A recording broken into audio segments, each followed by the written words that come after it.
Hey everyone, welcome back. Did you accidentally delete an important note on your iPhone? Before you panic, here is a recently deleted folder inside the Notes app that most people do not know exists. Here's how to get your notes back. First, open the Notes app on your iPhone.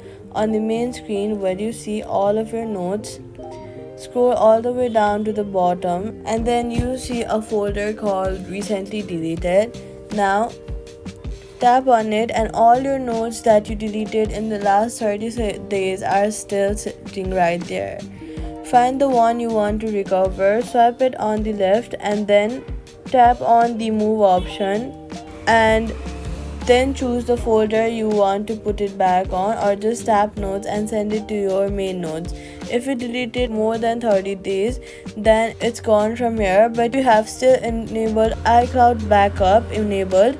Go to the iCloud.com or any browser, sign in, and go to notes and check if it is there.